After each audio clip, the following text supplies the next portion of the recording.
जय श्री राम। सनातन टीम फिर एक बार आपके सामने हाजिर है एक नए विषय के साथ। वह विषय जो आपके दिन की शुरुआत में शामिल होता है।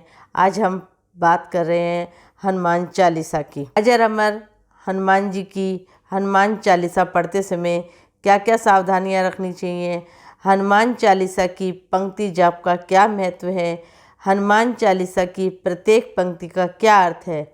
क्या आप इन प्रश्नों के उत्तर जानना चाहते हैं तो आप इस वीडियो के अंत तक मेरे साथ बने रहें। सनातन ज्योति टीम आपका इस चैनल में स्वागत करती है। अगर आपने इस चैनल को सब्सक्राइब नहीं किया है तो पहले सब्सक्राइब कीजिए, ताकि इसी तरह के अनंत प्रश्नों के उत्तर आपको समय समय पर हम अपने वीडियो के माध्यम से आपको देते रहेंगे। चलिए तो पहले जानते हैं चालीसा किसे कहते हैं। ईश्वर की सरल भाषा में की जाने वाली प्रार्थना चालीसा कहलाती है। भगवान की चालीसा का पाठ करके जीवन में सकारात्मक प्रभाव पड़ता है। इसमें पद्यात्मक पंक्तियां 40 छंद की होने के कारण यह चालीसा कहलाती है। हिंदू धर्म में चालीसा के माध्यम से ईश्वर की आराधना कर उन्हें प्रसन्न करना काफ़ी लोकप्रिय है। चालीसा का पाठ करने के दौरान श्रद्धा के साथ साथ स्वच्छता का ध्यान भी रखना चाहिए। वैसे तो कई देवताओं की चालीसा का पाठ लोग करते हैं, जैसे शिव चालीसा, दुर्गा चालीसा, शनि चालीसा इत्यादि। हिंदू धर्म की मान्यताओं के अनुसार हनुमान जी को अमरता का वरदान मिला था। मान्यता है कि आज भी हनुमान जी धरती पर विराजमान है और जहाँ कहीं भी रामचरितमानस या हनुमान चालीसा का पाठ होता है वहाँ किसी न किसी रूप में अवश्य आते हैं। इसीलिए हनुमान जी को सबसे शक्तिशाली माना जाता है। आइए अब जानते हैं हनुमान चालीसा का पौराणिक और वैज्ञानिक महत्व। पुरातन काल से ही ईश्वर को प्रसन्न करने के अनंत तरीके चले आ रहे हैं। मंत्र जाप, यज्ञ, स्तुति, इसी में एक सरल और सहज है चालीसा। मान्यता है कि जो भक्त हनुमान चालीसा का पाठ नियमित रूप से करता है उसकी समस्त समस्याएं जड़ से समाप्त हो जाती हैं। हनुमान चालीसा एक बेहद सरल, सहज 40 छंदों वाली एक रचना है। मान्यता है कि हनुमान चालीसा के पाठ से अनेक तरह की तकलीफों का नाश हो जाता है। घर परिवार में सुख समृद्धि के साथ आरोग्य का वास होता है। यदि किसी कारण मन अशांत है तो हनुमान चालीसा के पाठ से मन को शांति मिल सकती है। हर तरह के भय का भी इससे नाश हो सकता है। हनुमान चालीसा का वैज्ञानिक तथ्य की बात करते हैं। गोस्वामी तुलसीदास जी ने हनुमान चालीसा की रचना लोगों के मन में व्याप्त भय को निकालने हेतु की थी। हनुमान चालीसा में तुलसीदास जी ने हनुमान जी के बचपन के चरित्र का वर्णन किया है। हनुमान जी ने अपने बचपन में बहुत नटखट स्वभाव के होने के कारण बहुत सी लीलाएं की हैं। उनमें से एक लीला है कि एक दिन हनुमान जी के माता पिता तपस्या हेतु आश्रम गए। उनकी माता यह बोलकर गई कि पके हुए लाल फल ही खाने हैं, कच्चे फल नहीं खाने हैं। हनुमान जी को बहुत तेज भूख लगी। उन्होंने सूर्य देव को देखा और ये सोचा कि लाल फल है, पका हुआ लग रहा है।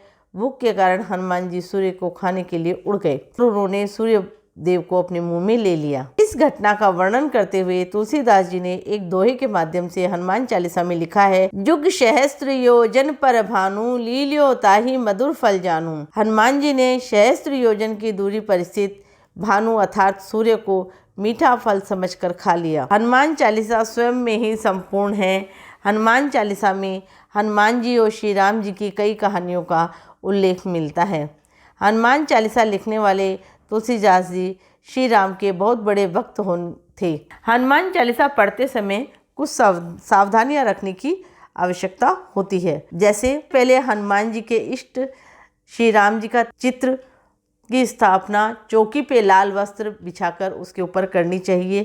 तत्पश्चात हनुमान जी जो कि श्री राम के भक्त हैं उनके चित्र की स्थापना करें। उसके बाद एक जल का पात्र भर के रखें और फिर आसन बिछा करके अच्छी तरह नहा धो करके स्वच्छता का ध्यान रखते हुए आप आसन पे बैठें और कम से कम 3 बार और अधिक अगर संभव है तो 108 बार हनुमान चालीसा का पाठ करना चाहिए। लेकिन मुख्य रूप से ये प्रयास करें कि हनुमान चालीसा का पाठ का समय निश्चित रहे। यदि आप सुबह के समय कोई समय निश्चित करते हैं 4 बजे, 5 बजे, 6 बजे, तो उस समय या सायंकाल का समय अगर आपका निश्चित है जो भी आपका समय निश्चित है उस समय पर, निश्चित समय पर बैठ कर के आप हनुमान चालीसा का पाठ करें। लेकिन विशेष परिस्थितियों में चलते फिरते या यात्रा करते समय भी पाठ को किया जा सकता है। इसके अलावा हनुमान चालीसा की कुछ पंक्तियों को तुलसा जी की माला पर 3 माला से लेकर 11 माला तक भी आप मंत्र जाप की तरह जाप करके अपनी समस्याओं से मुक्ति पा सकते हैं। यहाँ ये ध्यान रखना आवश्यक है कि जितने समय ये जाप किया जाए, खान पान और आचरण की शुद्धता का ध्यान किए रखना चाहिए।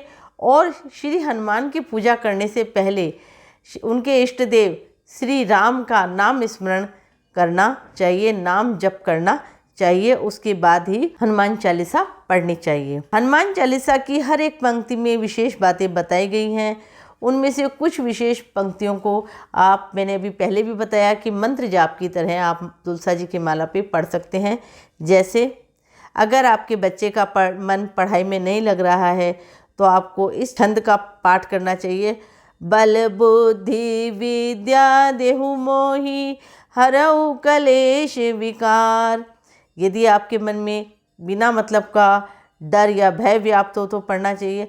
भूत पिशाच निकट नहीं आवे, महावीर जब नाम सुनावे। यदि आपको कोई काम सिद्ध करना हो, कोई कार्य सिद्ध करना हो तो आप ये पंक्तियाँ बोल सकते हैं। भीम रूप धरि असुर सहारे, रामचंद्र के काज सवारे। यदि आपके प्राणों पर कोई संकट आ गया है तो आप ये पंक्ति पढ़ सकते हैं। संकट कटे मिटे सब पीरा, जो सुमिरे हनुमत बलबीरा। इसके अलावा आपको हमारा ये चैनल अगर पसंद आया है तो आप इसको सब्सक्राइब कीजिए, लाइक कीजिए। इसके अलावा हम आपको पूरी हनुमान चालीसा का 40 श्लोकों का 40 जो उसके छंद हैं उनका आपको हिंदी में सरलार्थ बताएंगे।